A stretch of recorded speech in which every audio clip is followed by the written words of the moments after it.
I still remember the night she left. Rain hammered the windows and I thought it was just another argument, nothing serious. She stood near the door, eyes shining, voice shaking, and I said something careless, something cruel. I didn't know those words would be the last ones she heard me. "Why do you always do this, Zara?" I snapped. "You turn everything into drama." She stared at me, hurt flashing across her face. "You think this is drama?" "I'm trying to talk to you, Ian." "About what? The same things again?" I scoffed. "I'm tired." Her voice dropped. "You're tired?" "I'm exhausted trying to matter to you." I rolled my eyes. "You're overthinking." "I'm not," she whispered. "You just don't listen anymore." "I'm right here, aren't I?" I said, frustration rising. "Your body is," she replied softly. "Not your heart." I laughed bitterly. "That doesn't even make sense." "It does," she said, tears forming. "You've changed. Or maybe you have," I shot back. She shook her head. "I'm still the same girl who loved you with everything." "Then stop making problems," I said. Silence filled the room, heavy and suffocating. She picked up her scarf slowly. "Do you even care if I leave?" "Don't be dramatic," I muttered. "I'm serious, Ian," she said. "If I walk out right now, will you stop me?" I hesitated just for a second, but my ego spoke first. "If you want to go, go." Her lips trembled. "You don't mean that." "Try me," I replied coldly. She looked at me like I had broken something inside her. "Okay," she whispered. I turned away, pretending not to care. "Good night." "Goodbye, Ian," she said quietly. I didn't answer. The door closed behind her, but I didn't turn around. I told myself she'd be back in an hour, maybe two. She always came back.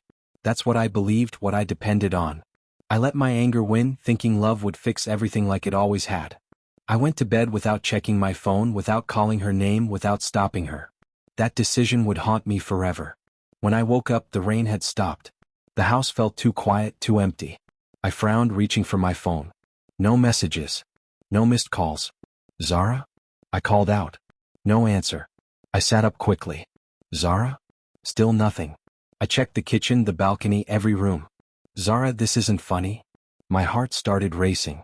I grabbed my phone and called her. Ringing. Ringing. No answer. "Pick up," I muttered. "Come on, Zara, pick up." The call ended. I called again. And again. Nothing. I ran my hand through my hair. "Where are you?" I texted her. "Stop this. Come back." No reply. I grabbed my jacket and rushed outside. The streets were wet, reflecting the gray sky. I looked around like she might just appear. "She wouldn't just leave," I whispered. I called Samir immediately. "Bro," he answered sleepily. "Zara's gone," I said, my voice shaking. "What do you mean gone?" "She left last night and she's not answering." "Did you fight again?" he asked. "That doesn't matter," I snapped. "Have you seen her?" "No, man." "I'll check around," he said. "Relax, she'll be fine." "I'm not relaxing," I said. "Something's wrong." "Call Hira," he suggested. "She might know." I hung up and dialed Hira. "Ian?" she answered. "Is Zara with you?" I asked quickly. "No, why?" "She's missing," I said. "What?" Hira's voice rose. "What happened?" "We argued," I admitted. "She left and now she's gone." "She didn't tell me anything," Hira said. "This isn't like her." "I know," I whispered. "Did you try calling her?" she asked. "I've called 100 times," I said. "We'll find her," Hira said firmly. "Don't panic." "I'm already panicking," I replied. "I spent the whole day searching. Her favorite cafe. The park where we used to sit. Every place that held a memory. Have you seen Zara?" I asked strangers. "No," they replied. Each answer felt like a punch. By evening I was exhausted. Samir found me sitting on a bench. "Any luck?" he asked. I shook my head. "Nothing." "She'll come back," he said, sitting beside me. "She didn't even take her things," I said. "Just disappeared." Samir sighed. "Maybe she needs space." "She's never done this before," I said. "Not like this." He looked at me carefully. "What did you say to her?" I stayed silent. "Ian," he pressed. "I told her to leave," I admitted quietly. Samir groaned. "Seriously?" "I didn't mean it," I said. "I thought she'd come back." He shook his head. "You messed up." "I know," I whispered. Night fell again and I returned home, hoping, praying she'd be there. But the house was still empty. I walked into the bedroom slowly. Her absence was everywhere, like a ghost I couldn't escape. Then I saw it. Her scarf. Forgotten on the chair. I picked it up with trembling hands. It still smelled like her. "Zara?" I whispered. My chest tightened and my eyes burned. "Why didn't you take this?" I asked softly as if she could hear me. Silence answered. I sank onto the bed, clutching the scarf. "Where are you?" I choked. Tears slid down my face. "I'm sorry," I whispered. "I didn't mean it." My voice broke. "Please come back," I begged. The room stayed quiet, cold, empty. I pressed the scarf to my face, breathing her in, holding onto the only piece she left behind. "Why did you leave me?" I whispered into the darkness. The days after she left didn't feel real. I kept expecting my phone to ring, her name flashing on the screen, her voice saying, "Ian, I'm sorry." But nothing came. Samir showed up one morning, knocking hard. "Open the door, Ian." "I'm fine," I muttered from inside. "You don't sound fine," he said. "Open it." I opened the door slowly. He looked at me and frowned. "You look terrible." "Thanks," I replied dryly. "When was the last time you slept?" he asked. "I don't know." "When did you eat?" I shrugged. "Not hungry." He stepped inside. "This isn't you." "This is me now," I said. "No," he argued. "This is what you're becoming." "I don't care," I said, sitting down. He sighed. "You have to move on." "I'm not moving on," I snapped. "She didn't just leave. Something's wrong." "You don't know that," he said carefully. "I feel it," I insisted. Samir ran a hand through his hair. "You're destroying yourself." "Maybe I deserve it," I said quietly. "For what?" he asked. "For letting her go," I replied. He went silent for a moment. "Then fix it. Sitting here won't bring her back." "I've tried everything," I said. "She's gone." Weeks passed but nothing changed. I stopped going out. I ignored calls. My world shrank into silence. At work, things got worse. I in my office. "Now," Mr. Rahman said one day. I walked in slowly. "Yes, sir?" He looked at me sharply. "What's going on with you?" "Nothing," I said. "Don't lie," he replied. "Your performance is dropping." "I'll fix it," I said. "You said that last week," he reminded me. "I just need time." He leaned forward. "Time is not something this company can keep giving." I stayed quiet. "This isn't like you," he continued. "You were one of my best employees." "I know," I whispered. "Then act like it," he said firmly. "Whatever is happening in your personal life, leave it outside." "I can't," I admitted. He sighed. "If you don't improve, I'll have no choice." "You're going to fire me?" I asked. "I'm warning you," he said. "Don't push me to that point." I nodded slowly. "I understand." "Do you?" he asked. "Because right now it doesn't seem like it." I left his office feeling empty. Later, Amna approached my desk. "Ian?" "Yeah," I said without looking up. "Are you okay?" she asked softly. "I'm fine." "You don't look fine," she said. I sighed. "Why does everyone keep saying that?" "Because we can see it," she replied. "It's nothing," I insisted. She hesitated. "If you need someone to talk to." "I don't," I cut her off. She nodded slowly. "All right.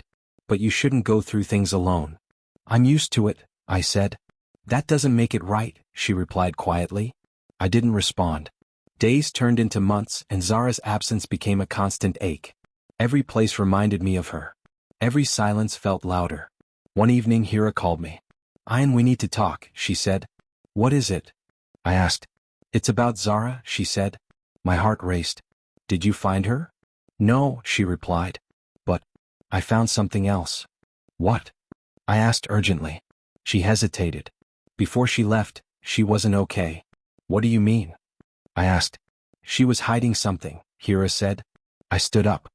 "Hiding what?" "I don't know exactly," she admitted. "But she was stressed. Scared even." "Why didn't she tell me?" I asked. "I thought you knew," Hira said. "No," I said, my voice shaking. "She didn't say anything." "She asked me once," Hira continued, "what I would do if I had to leave everything behind." My chest tightened. "And?" "I told her I'd never do it," she said. But she just smiled, like she already had. I ran a hand over my face. "This doesn't make sense." "I know," Hira said. "That's why I'm telling you." "There has to be more," I said. "She wouldn't just disappear." "Maybe she had a reason," Hira suggested. Then why didn't she tell me? I demanded.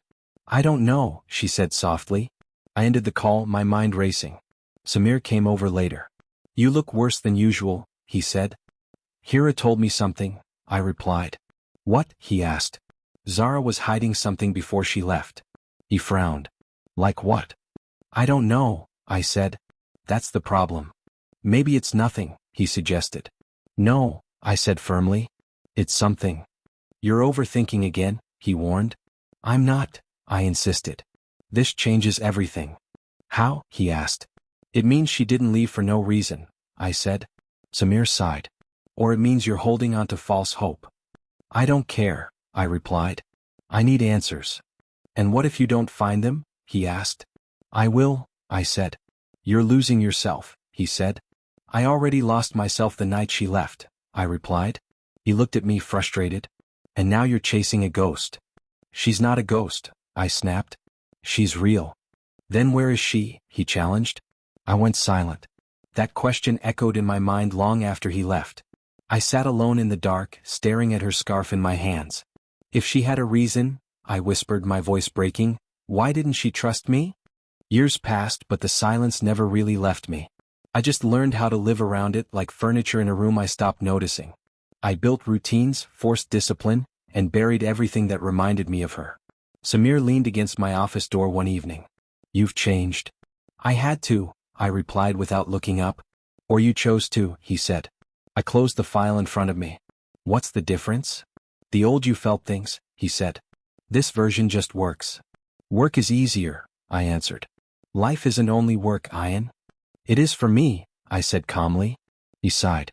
You still think about her, don't you? I didn't respond. That's a yes, he muttered. Drop it, Samir, I said. You never talk about it, he pressed. Because talking doesn't change anything, I replied. He walked closer. It might change you. I don't want to change, I said. That's the problem, he said quietly. Before I could answer, Amna knocked lightly and stepped in. Meeting in 10 minutes. I'll be there, I said. She glanced at Samir, then back at me. You skipped lunch again. I'm not hungry, I replied. You say that every day, she said. And I mean it every day, I answered. Samir smirked. See? This is what I deal with. Amna gave him a small look. He listens more than he shows. I doubt that, Samir said. I do, she replied calmly. I picked up my files. Are we done analyzing me? For now, Samir said. But I'm not giving up. You never do, I said. Someone has to stay, he replied. I paused for a second, then walked out. Later that night, we sat at a small dinner Samir insisted on. This is unnecessary, I said. It's called having a life, Samir replied. Nadia smiled warmly. Let him complain. He always does. I don't complain, I said. You just sound like you do, she teased. I shook my head slightly. Nadia leaned forward. Samir tells me you're impossible. He exaggerates, I said. He doesn't, Samir added quickly. Amna sat quietly beside me, observing. Nadia looked at her. And you're the calm one? Amna smiled faintly. I try to be. She keeps him human, Samir said. I'm human, I replied. Barely, he shot back. Nadia laughed. You two are exhausting. Welcome to my life, I muttered. For a moment things felt normal. Almost peaceful. But it didn't last. Faraz walked into the restaurant, his presence loud without words. Well, if it isn't Ian, he said, stopping at our table. I looked up. Faraz. Still hiding behind numbers and silence? He asked with a smirk. Still talking too much? I replied. He chuckled. Business is going well, I hear. It is, I said simply. Not for long, he said. Competition is getting stronger. I welcome it, I replied. Samir leaned forward. You done? Relax, Faraz said. Just checking on an old rival. Then you're done, Samir said firmly. Faraz smiled. We'll see each other soon, Ian. I'm sure we will, I said. He walked away, leaving tension behind. Nadia exhaled. He's unpleasant. That's one way to say it, Samir said. He's irrelevant, I added. Amna glanced at me. No one is completely irrelevant. He is to me, I said. She didn't argue, just nodded slightly. After dinner, Samir pulled me aside. You handled that well. It was nothing, I said. You've become controlled, he said. I've become careful, I corrected. Same thing, he replied. No, I said. Control is a choice. Care is survival. He looked at me quietly. You still sound broken. I'm not, I said. Then what are you? He asked. I thought for a moment. Functional. That's not living, he said. It's enough, I replied. He shook his head. For you maybe. Emna joined us. We should head back. I nodded. I'll drive. Samir smirked. Of course you will. Control, remember? I ignored him. On the drive, Amna sat beside me in silence. After a while she spoke softly. You never let anyone in. I let people in, I said. No, she replied. You let them stand near the door. That's close enough, I answered. It doesn't have to be, she said. I kept my eyes on the road. It does for me. Because of her? She asked gently. I tightened my grip on the wheel. Don't. I'm not judging, she said. I'm trying to understand. There's nothing to understand, I replied. There is, she insisted. You're still carrying her. I'm carrying nothing, I said. She shook her head slightly. That's not true. Silence filled the car again. When we reached her place, she paused before getting out. You deserve more than this. More than what? I asked. More than surviving, she said. I didn't respond. She stepped out and closed the door quietly. I drove home alone, the city lights blurring past me. Everything looked bright, alive, moving forward. And I felt like I was standing still no matter how far I went. Samir called me later. You okay? I'm fine, I said. You always say that, he replied. Because it's true, I said. No, he said. It's what you've convinced yourself. I leaned back, staring at the ceiling. It works. For now, he said. It's been years, I replied. And you still sound the same, he said. I closed my eyes. I didn't move on. He stayed silent.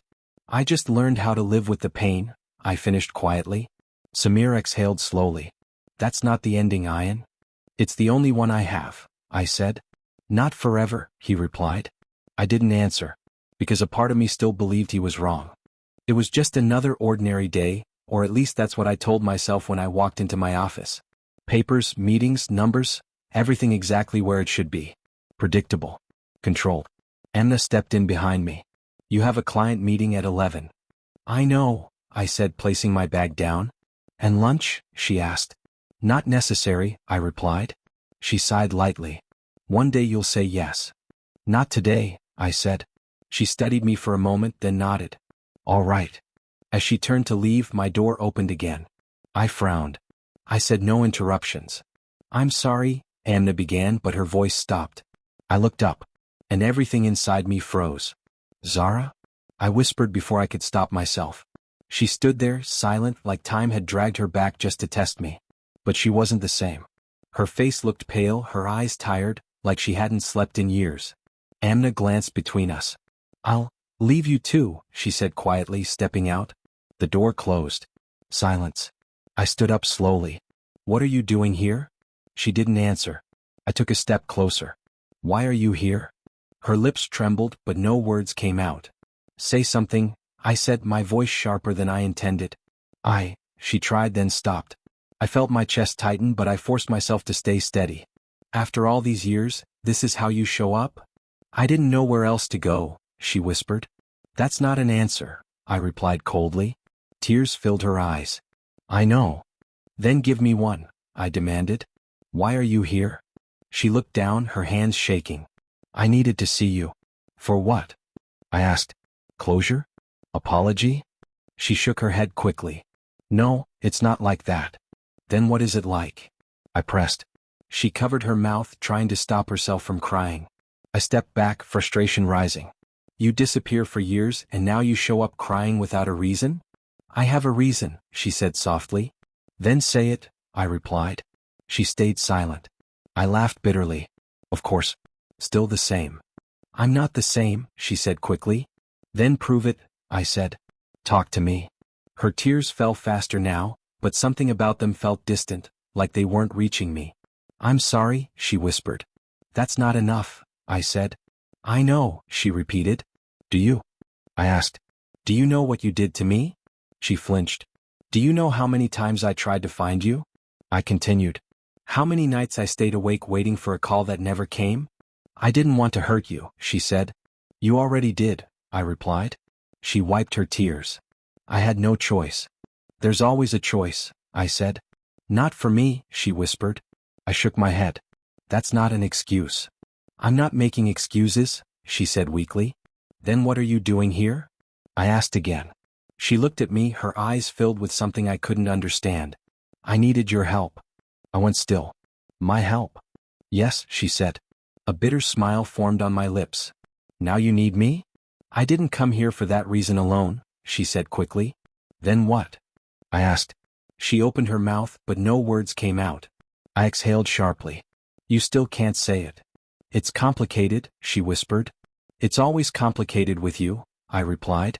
She lowered her gaze. I didn't expect you to understand. You didn't even try to make me understand, I said. Silence stretched between us again. I studied her, really looked this time.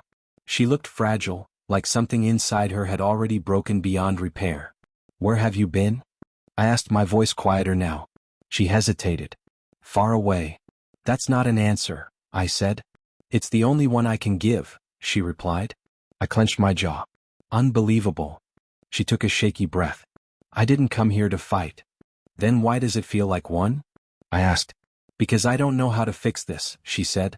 You can't fix something you walked away from, I replied. She nodded slowly. I know. Another silence. Then I noticed something. You're not alone, are you? I asked. She stiffened. Who's with you? I pressed. She hesitated. Someone who helped me. Helped you with what? I asked. She didn't answer. I walked past her and opened the door. A man stood outside, calm, quiet, watching everything without interfering. Who is he? I asked. Zara stepped behind me. Ian, please. Who is he? I repeated. The man met my eyes. My name is Ali. I looked at Zara. You brought him here? He insisted, she said softly. Why? I asked. Ali spoke calmly. Because she couldn't do this alone. Do what? I snapped. He didn't answer. I turned back to Zara. What is going on? She looked at me, tears still falling, but they didn't feel the same. Not like before. Not like they were for me. I'm trying, she whispered. It doesn't look like it, I said. She closed her eyes. I didn't come back to hurt you. Then why does it feel worse? I asked quietly. She didn't respond. Ali stepped forward slightly. We should go. Wait, I said, my voice firm. Zara looked at me like she wanted to say something but couldn't. This isn't over, I said. I know, she whispered. She turned and walked out, with Ali following beside her. I stood there, frozen, my mind racing. After all these years she was back. But something was different. Something was missing. I looked at the empty doorway, my chest tightening. She came back, I whispered to myself, the truth settling in slowly, painfully. But not for me. I didn't wait long after she left. The moment the door closed behind her, I grabbed my keys and walked out. Samir called as I reached the parking lot. Where are you going? To get answers, I said. From her? He asked. Yes. Ian, don't lose control. I already lost it years ago. I cut him off, ending the call. I found her faster than I expected. She stood near the roadside, Ali a few steps away, giving her space. Zara, I called out. She turned, eyes wide. Ian? Don't walk away this time, I said, stopping in front of her. I wasn't going to, she replied softly. Good, I said. Because you're finally going to talk. Ali stepped forward slightly. Maybe this isn't the right place. It's the perfect place, I snapped. No more hiding. Zara looked at him. It's okay. He hesitated, then nodded. I'll be right here. I turned back to her. Start explaining. She took a shaky breath. You deserve the truth. I've deserved it for years, I said. I know, she whispered. Then say it, I demanded. She looked down. The night I left, it wasn't just about us. It never is with you, I replied bitterly. My father, she began, her voice trembling. He was in trouble. What kind of trouble? I asked. Debt, she said. A lot of it. I frowned. Why didn't you tell me? It wasn't safe, she replied. For who? I asked. For me. Yes, she said quickly. For you. I shook my head. Don't do that. I'm not lying, she insisted. Then explain it properly, I said. She swallowed hard. He owed money to people who don't forgive easily. My chest tightened. What does that have to do with leaving me? They found out about you, she said. I froze. What? They knew you mattered to me, she continued. And they used that. How? I asked, my voice low. They threatened you, she said. Indirectly, but clearly enough. I stepped back. You're saying they would have hurt me? Yes, she whispered. And you decided to disappear? I asked. I had to, she said. It was the only way to keep you safe. I laughed bitterly. So you just cut me off like I meant nothing? You meant everything, she said, tears forming. That's why I did it. That doesn't make sense, I replied. It does when you're scared, she said. You should have trusted me, I said. I couldn't risk it, she replied. So you made the decision for both of us? I asked. Yes, she admitted. I ran a hand over my face. Unbelievable. There's more, she said quietly. I looked at her sharply. Of course there is. My father couldn't repay the debt, she continued. We were running out of time. And? I asked. She hesitated. Zara, I warned. He found a way, she said finally. What way? I pressed. She closed her eyes. A deal. My stomach dropped. What kind of deal? She opened her eyes, tears falling freely now. Marriage. I stared at her. What? He arranged my marriage, she said. To settle everything. My voice hardened. To who? She looked toward Ollie. I followed her gaze, my chest tightening. Him? Yes, she whispered. I let out a sharp breath. You married him? She nodded slowly. For money? I asked. For my family, she said. I laughed, but there was no humor in it. So that's it? You traded your life. I had no choice, she said again. There's always a choice, I snapped. Not when everything is falling apart, she replied. And you didn't think to tell me? I asked. I couldn't, she said. If they knew I was still in contact with you. So you erased me? I interrupted. I protected you, she insisted. I shook my head, anger rising. No. Ian. No, I repeated, my voice stronger. You didn't protect me. Her face fell. You destroyed me, I said. Tears streamed down her face. I didn't want to. But you did, I cut in. You left without a word. You let me believe you didn't care. I cared too much, she said. Then why didn't you fight for us? I demanded. I was fighting, she replied. Just not in a way you could see. That's not how love works, I said. It's how survival works, she whispered. I went silent for a moment, trying to process everything. And him? I asked, nodding toward Ollie. What is he to you? She hesitated. He helped my family. That's not what I asked, I said. She looked down. He's my husband. The word hit harder than anything else. Do you love him? I asked quietly. She didn't answer. Do you? I repeated. No, she whispered. I clenched my fist. Does he know that? Yes, she said. I let out a breath, my chest aching. So this whole thing, it's just sacrifice? Yes, she replied. For years. I asked. She nodded. And now you come back? I said. Why? I needed to see you, she said. For what? I asked again. To tell you the truth, she whispered. After all this time? I said.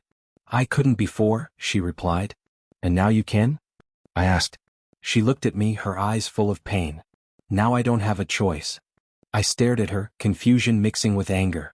There's always something you're not saying, I said. She stayed silent. Just like before, I added.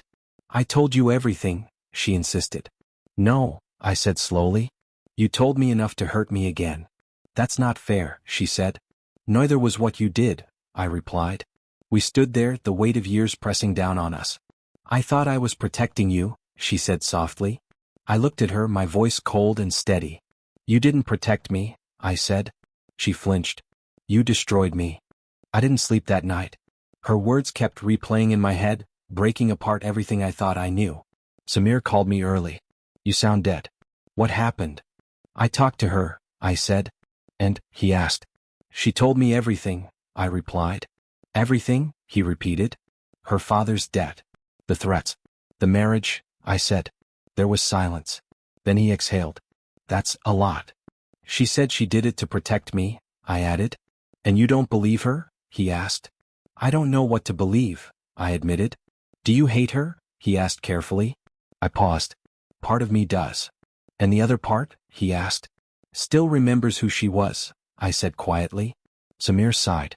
That's the worst place to be. I know, I said. Later that day I saw her again.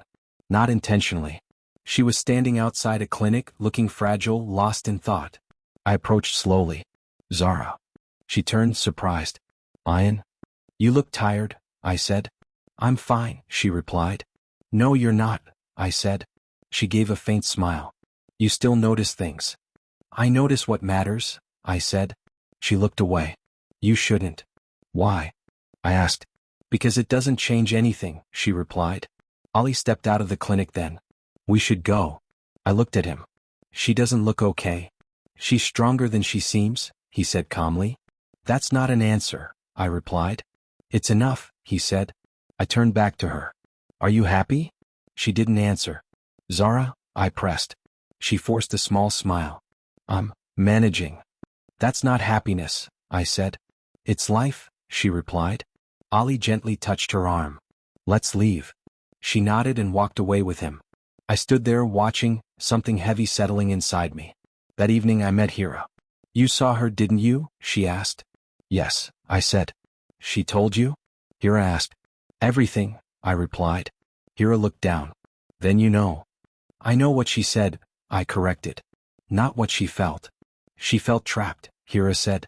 She could have told me, I replied. She wanted to, Hira said. So many times. Then why didn't she? I asked. Because every time she tried, something worse happened, Hira said softly. I frowned. What do you mean? Her father's situation got worse after you two fought, she explained. The pressure increased. So she chose silence? I asked. She chose survival, Hira said. At what cost? I whispered. At her own, Hira replied. I looked at her. She doesn't look okay. She isn't, Hira said. Then why stay? I asked. Because she thinks she has to, Hira replied. That's not living, I said. I told her that, Hira said. She didn't listen. I ran a hand through my hair. This doesn't fix anything. I know, Hira said. But it explains it. Not enough, I said. Hira nodded slowly. Maybe not for you. I left feeling heavier than before. The next day Amna found me staring at nothing. You didn't come to work yesterday, she said. I needed time, I replied. Did you find what you were looking for? She asked. I found answers, I said. And, she pressed. They made things worse, I admitted. She sat across from me. That happens sometimes. She suffered, I said quietly. More than I knew. That doesn't erase what you went through, she said. I know, I replied. Then why do you look like you're blaming yourself? She asked. Because part of me understands her, I said. And the other part? She asked. Can't forgive her, I answered. Emna nodded. Both can exist. It's exhausting, I said. I can see that, she replied. I looked at her. What should I do? She paused. What do you want? I don't know anymore, I admitted. Then start with what you deserve, she said. And what is that? I asked. Peace, she replied. You deserve peace, not pain. I let her words sink in. Can I have that? I asked quietly. Yes, she said. But you have to choose it. I don't know how, I said. You will, she replied gently. Silence settled between us, but it wasn't heavy like before. That night, I sat alone again thinking about everything. Zara's choices. My pain. The years we lost. I understood why she did it. But understanding didn't heal the damage. I closed my eyes, exhaling slowly. Some choices, I whispered, my voice barely steady, save lives. The words felt heavy on my tongue. But destroy hearts. Everything started falling apart faster than I expected. Samir walked into my office, his expression serious. You heard about her father? I looked up. What happened? He lost everything, he said. What do you mean everything? I asked. Business, property, all of it, he replied. The people he trusted turned on him. I leaned back slowly. After everything she did. Samir nodded. Yeah. And Zara? I asked. She's dealing with it, he said. But it's bad. I exhaled. Of course it is. Samir studied me. You don't sound surprised. I'm not, I said. Things like this don't end cleanly. They never do, he agreed. I stood up. Where is she? At the hospital, he replied. Her father's health is failing. I froze for a second. That bad? Worse, he said. I grabbed my keys. I'm going. Samir followed me. You sure? I need to see this for myself, I said. When I reached the hospital, I saw her sitting outside, her face pale, her hands trembling. Zara? I called softly. She looked up, surprised. Ian? How is he? I asked. She swallowed. Not good. He sat beside her. What happened? Stress, everything, she said. He couldn't handle it. I nodded slowly. And the people he trusted? They left, she said bitterly. Took what they could and disappeared. I clenched my jaw. After all the sacrifices. She gave a weak smile. That's how the world works. I looked at her carefully. And you? I'm still here, she said. Barely, I replied. She didn't argue. Ali walked toward us, calm as always. The doctor wants to speak with you. Zara stood up immediately. I'm coming. Before she left, I spoke. Zara. She turned. Yes. This wasn't supposed to happen, I said. She looked at me quietly. It already did. She walked away with Ali, leaving me alone with my thoughts. A while later, Ali returned alone. Where is she? I asked. With her father, he said. I nodded. How is he? Not stable, he replied. Silence stretched between us. You knew this could happen, didn't you? I asked. Ali looked at me. I knew the risk. And you still agreed to this? I pressed. Yes, he said calmly. Why? I asked. Because I made a promise, he replied. To her father? I asked. He nodded. To protect her. I frowned. By marrying her? It was the only way at the time, he said. And now? I asked. He exhaled slowly. Now things are different. How? I asked. The reason for the marriage is gone, he said. I stared at him. What are you saying? I'm going to leave, he said. I blinked. Just like that. It was never meant to be permanent, he replied. And Zara? I asked. She deserves freedom, he said. Do you love her? I asked. He shook his head. No. Then why stay this long? I asked. Because she needed stability, he said. I let that sink in. And now she doesn't? She needs something else now, he replied. Like what? I asked. He looked at me directly. Truth. I didn't respond. She never stopped caring about you, he added. I looked away. That doesn't change anything. It might, he said. No, I replied. Some things don't go back. He nodded. Maybe. He walked away, leaving me alone again. Later that evening, I got a call from Faraz. I heard about Khalid, he said. What do you want? I asked. Opportunity, he replied. I frowned. Explain. His collapse affects a lot of businesses, he said. Including yours. I can handle my business, I said. I'm offering help, he said. I don't need it, I replied. Everyone needs something, he said. Not from you, I said. He chuckled. You're still emotional. And you're still heartless, I shot back. It's called being smart, he said. It's called taking advantage, I replied. Same thing, he said. No, I said firmly. Not to me. He paused. You've changed. I've learned, I replied. Then learn this, he said. In situations like this, you either gain or you lose. And you think I'm losing? I asked. I think you're distracted, he said. I smirked slightly. Not anymore. Good, he said. Because I won't go easy on you. I'm not asking you to, I replied. I ended the call, my mind clearer than before. For the first time in years, I didn't feel lost. I looked at everything happening, her father's downfall, the broken promises, the quiet sacrifices. This is karma, I whispered to myself. But the words didn't bring satisfaction. I closed my eyes, exhaling slowly. But why does it still hurt me? I knew she would come back. Not because I hoped for it, but because something in her eyes the last time told me this wasn't over. When my office door opened, I didn't look up immediately. Come in. Her voice came softly. Ian? I froze for a second, then lifted my gaze. You're here. She nodded, stepping inside.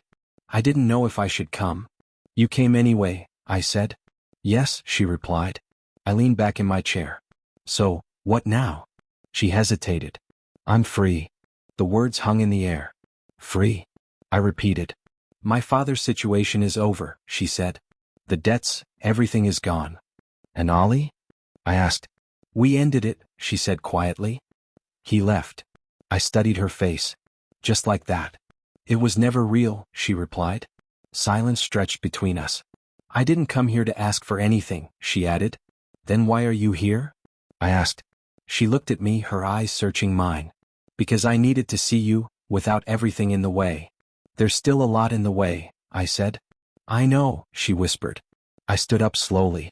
Say what you came to say. She took a step closer. I'm sorry. I exhaled.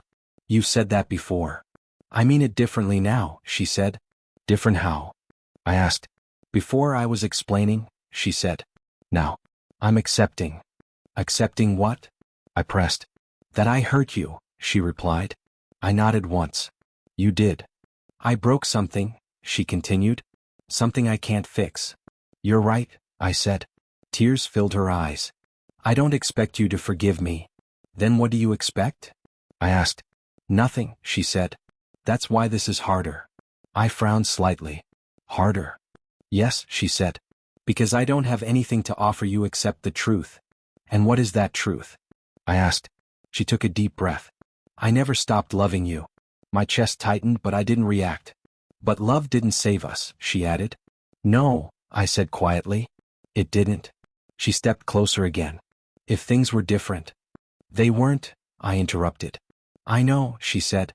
Then don't talk about what ifs, I added. She nodded slowly. Okay. Silence filled the room again, heavier this time.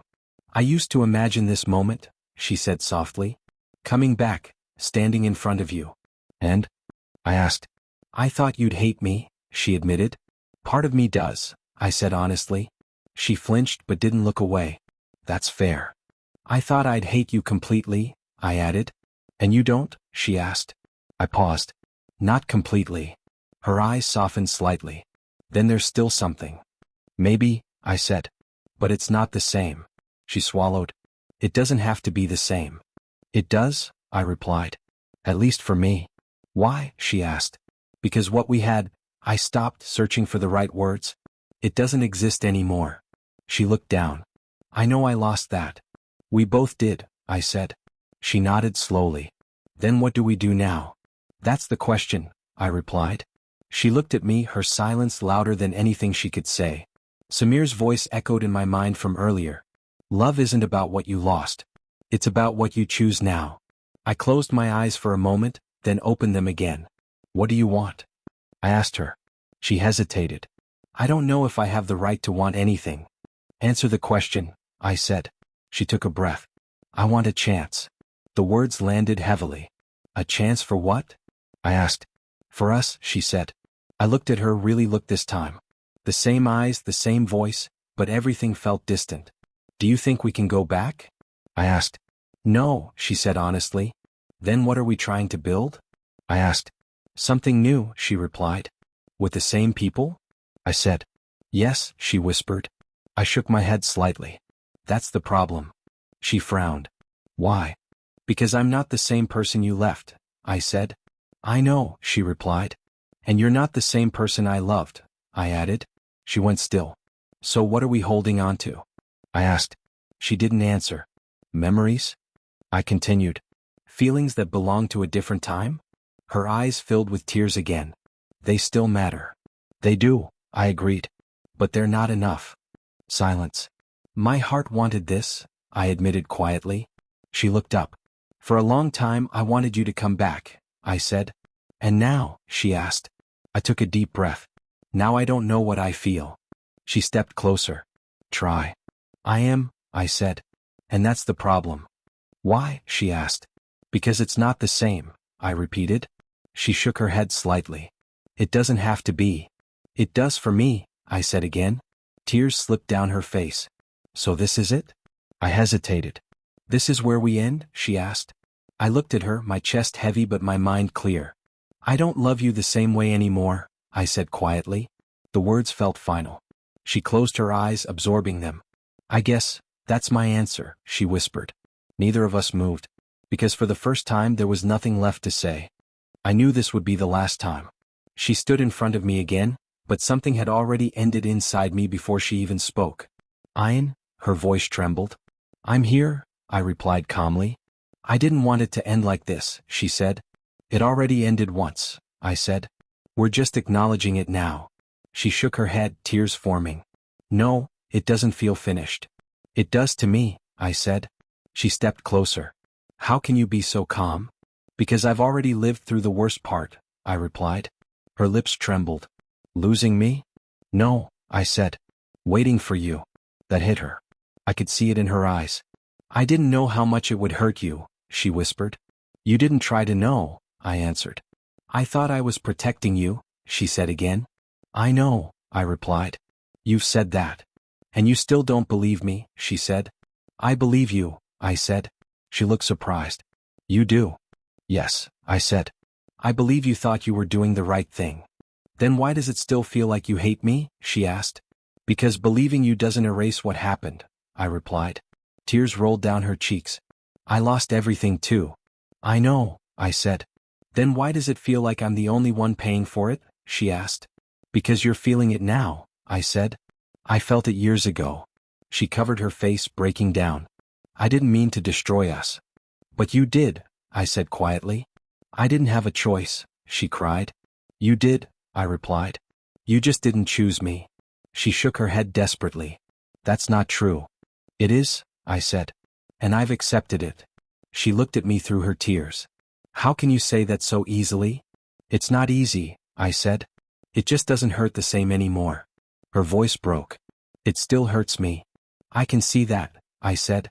Doesn't that matter to you? She asked. I paused for a moment. It does. Then why aren't you doing anything? She cried. Because there's nothing left to do, I replied. There is, she insisted. We can fix this. I shook my head slowly. No, we can't. Why not? She asked. Because I'm not the same person who needed you, I said. She froze. I took a breath, my voice steady. I loved you when you left me, I said. Her tears fell harder. I needed you when you were gone, I continued. She covered her mouth, sobbing. But now, I paused, looking straight at her. I don't need you anymore. The words settled between us like something final. She broke down completely. Ian, please. I didn't move. Don't say that, she begged. It's the truth, I replied. I came back, she cried. I chose you this time. I shook my head. You came back when it was safe. That's not fair, she said. It's reality, I replied. She stepped closer, her hands shaking. I still love you. I looked at her, but my heart stayed quiet. I know, I said. Then why isn't it enough? She asked. Because love wasn't enough before, I answered. And it's not enough now. She stared at me, broken. For a moment I remembered everything, her smile, her voice, the way she used to say my name. But it didn't pull me in anymore. It just existed. Her tears kept falling, but something felt different. They weren't reaching me. They weren't for me. They were for everything she had lost. For the choices she couldn't undo. For the past she couldn't change. I'm sorry, she whispered again. I know, I said. Silence followed, heavy but clear. This is goodbye, isn't it? She asked. Yes, I replied. She nodded slowly, like she finally understood. I wish things were different, she said. So do I answered. She took a step back, then another. I didn't stop her. I didn't call her name. I didn't move. She turned and walked away, her shoulders shaking, her steps unsteady. And this time, I didn't chase her. Life didn't stop after she left the second time. It just moved differently. Samir dragged me to his wedding, adjusting his collar nervously. How do I look? Like someone who's about to panic? I said. He laughed. I'm serious. You look fine, I replied. Fine, he repeated. That's all? You look happy, I added. He smiled then. That's better. Nadia called from across the room. Samir, stop bothering him and come here. See, I said. She's already in charge. He shook his head, laughing. And I'm okay with that. I looked at him carefully. You should be. He paused. You ever think about this? About what? I asked. Getting married, he said. I shrugged. I think about peace. And, he asked. That's enough for me, I replied. He studied me. You've changed. I know, I said. For the better? He asked. I thought for a moment. For the real. He nodded slowly. I'll take that. After the ceremony, Amna stood beside me quietly. You stayed through the whole thing, she said. I was invited, I replied. That's not what I meant, she said. I glanced at her. I know. She smiled faintly. It's good to see you like this. Like what? I asked. Present, she said. I let that sink in. I'm trying. You don't have to try so hard anymore, she said. Maybe, I replied. We stood in silence for a moment, watching Samir and Nadia laugh together. Do you believe in it? She asked. In what? I said. Love, she answered. I thought about it. I believe it exists. But, she pressed. But it's not always meant to stay, I said. She nodded. That's honest. It's what I know, I replied. She looked at me, her voice softer. And what do you want now? I didn't answer immediately. I don't know yet, I admitted. That's okay, she said. I'm not chasing anything anymore, I added. Maybe you don't have to, she replied. I looked at her, noticing the calm in her eyes. No pressure, she said. No expectations. I nodded. That sounds right. Days passed, then weeks. Life settled into something quieter, something steadier. I worked, I showed up, I breathed without that constant weight pressing on my chest. One evening, Samir called me. Married life suits me. I can tell, I said. You ever going to join this side? He teased. Don't rush me, I replied. I'm not, he said. Just reminding you it exists. I know, I said. He paused. You okay? Yes, I answered. This time I meant it. After the call, I sat alone, not feeling empty, not feeling broken. Just still. I thought about everything that had happened. The love, the loss, the silence, the truth. She didn't break me, I said quietly to myself. The words felt steady. She changed me. I leaned back, exhaling slowly. And maybe, I paused, a small sense of clarity settling in. That's how I found myself. For the first time in a long time, there was no noise inside me. Just peace.